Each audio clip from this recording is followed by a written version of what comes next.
Did y'all heard it? I try to get them to turn it off. They've been having a problem with the system, and since you having a problem with the system, just turn it off. Don't let them hear nothing. Just one second. You heard it? No, she ain't heard it. You was here. I'm talking about you. Oh, you heard it. Well, the next time you won't hear it. Because I'm going to tell them to turn it off. The system messing up, turn it off. We'll just do like what we did years ago. No microphone, you talk without a microphone. I guarantee you, man, you put your ear to the phone. Speak up, he ain't talking loud enough. I guarantee you, whoever back there, their phone will ring. Hey, you need to tell him to talk a little louder because I can't hear. I'm not going to do you like that.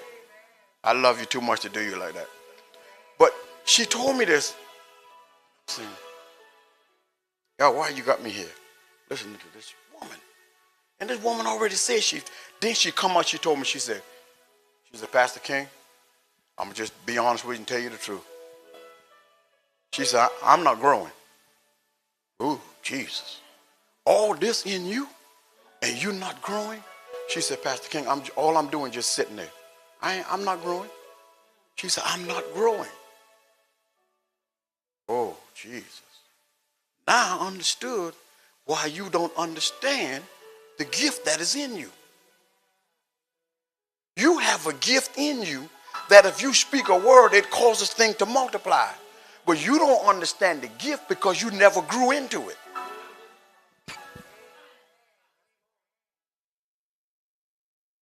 That child is born to become the next president of the United States or the next president of a business, but the child never grew into it because you never did your part.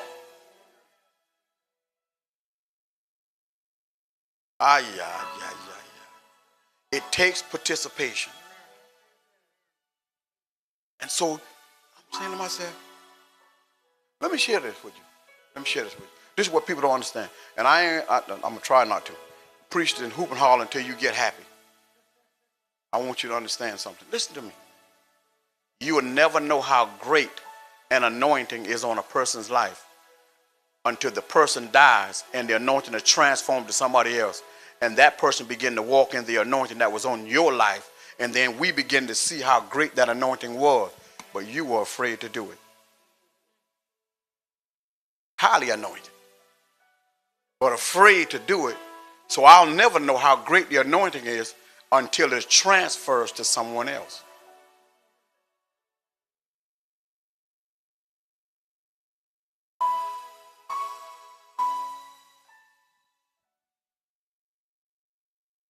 So I said, okay,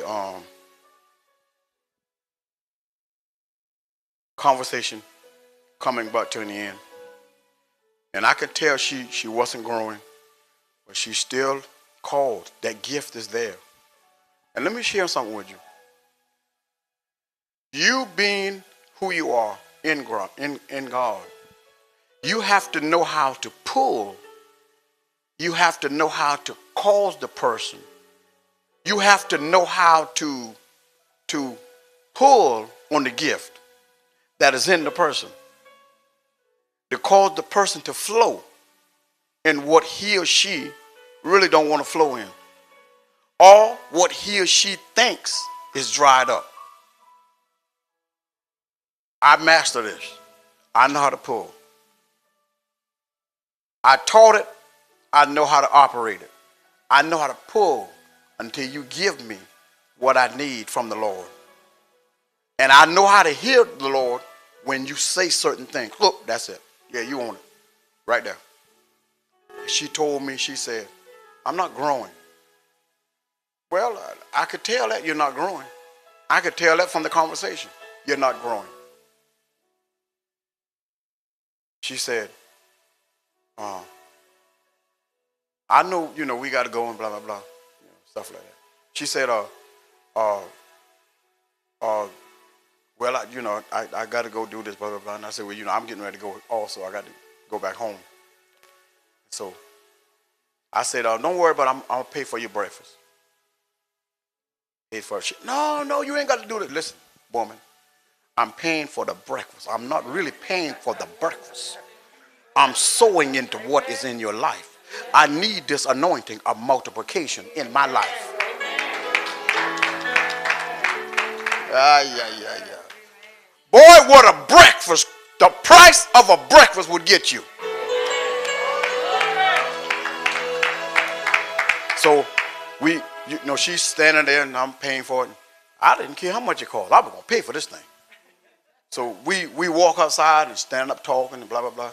And she said this. She said, the people told me that if I get down to 191 pounds, they'll put me on the list for a kidney.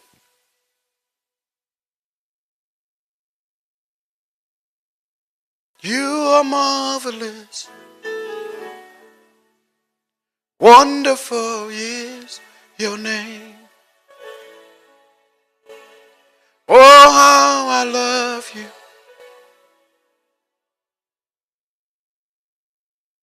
Oh, how I love you. But it's according to your faith. Oh, how I love you.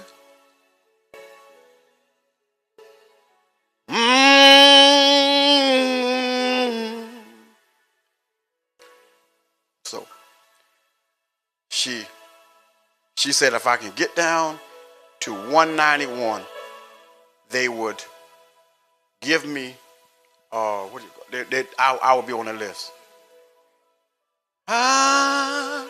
Kidney transplant. I would be on your list. You're already on God's list. You were there before Jesus came. And so she's talking, I'm listening. And I said, listen to me. And I didn't get into no heavy conversation. I said, listen. God is going to get you to 191. Okay? Supernaturally, God is going to get you to 191. We ain't going to go into no stuff. That's according to your faith. If that's what you believe, God's going to, I ain't going into nothing. I just said, God going to get you to 191. That's what I said. Whoa! And then the Lord said to me, sow into her life that she would get to what she desired to get to number-wise. So I pulled out $100. No, Pastor King, you ain't got to listen to me. Listen to me. I don't care what you say. I have to do this. So you accept the money. Elijah, you accept the money. Oh, because, Sister Deborah, we are going to the house of the widow woman that didn't have anything but some oil. In other words, we are going to the place to where Jesus fed the 5,000. And I said, listen, I have to do this. Basically, don't argue with me. Just, I have to do this. She just, okay, She took it. I know where I'm going. And what I'm sowing into you is where you're going to go also. Because you've sat someplace for so long that the next move is death for you. That's what you're looking for.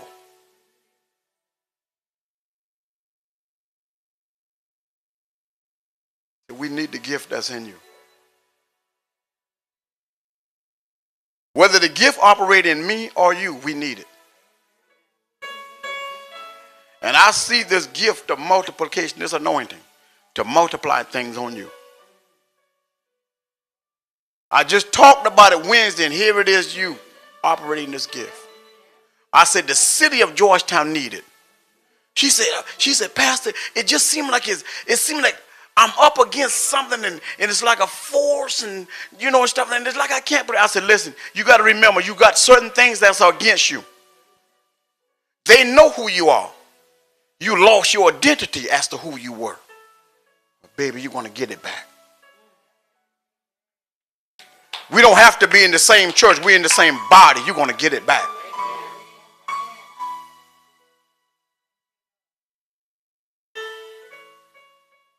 Thank you, Pastor King. You encouraged me. I came here for breakfast. You came here for breakfast. But it turned into a God thing. Oh, yeah, my sin. See, sometimes God will have you to go someplace and you talk yourself out of it. No, I ain't going. I ain't going. The car is not clean and I'm not going. You asked the Lord to give you the car. So he gave you the car, but you took it as he gave me the car to go to work. Which work? Yes, you can use the car for your job, but God said I gave it to you so that you can go where I send you.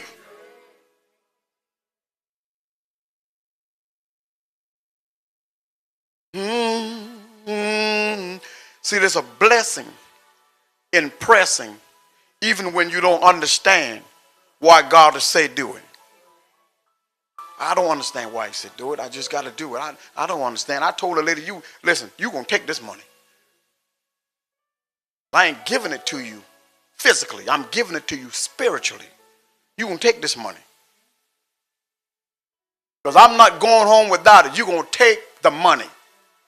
She said, before I came here, she said, I came in, we went to one restaurant and it was closed and I came here and my daughters came up and, Mama, we don't like this restaurant. We don't like the taste of the food. She said, well, but I got to go in. So they came and eating, they left. Left you just for me. See, because they didn't need to be a part of this conversation.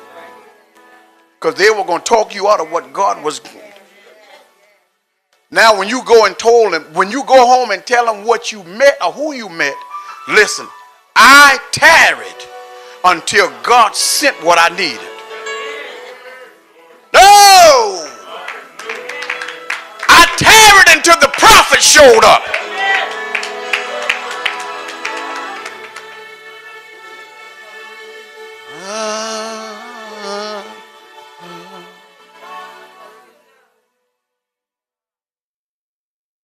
Sometimes you find yourself doing something and you don't know why. Why am I doing this? And then the enemy come and talk you out of it. You ain't got to do that. There ain't nothing going to happen nowhere. You go ahead and do that. I can recognize the enemy when it's things that, something good, and then he talked me out of it. I can recognize that. But when it's something that I don't understand, why I got to go. I'm not hungry. Why am I going there? Why is the Lord telling you to do this? Why is he unctioning you in your spirit to do it? Because here's what the Lord said. You just prayed Wednesday night. You just spoke a word. I didn't send you to North Carolina for this anointing. I have the gift right here in the same area that you're in. It's just that the person who the gift is in don't realize who she is. But when you recognize the conversation, you will hear me speaking through her. And I heard it. Oh, this woman has the ability to speak a word and it multiplies. I want that. Paul said to desire these things. I want that.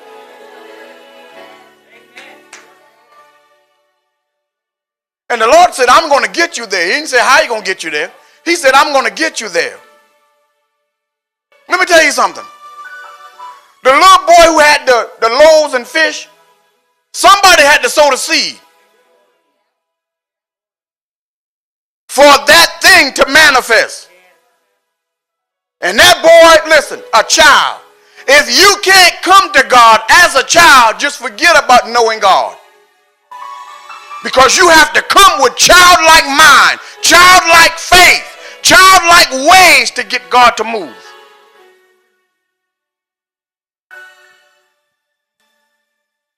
They don't question you. Go get that right there. They just go and get it. They didn't ask the question whether that's yours or not. They just went and got it.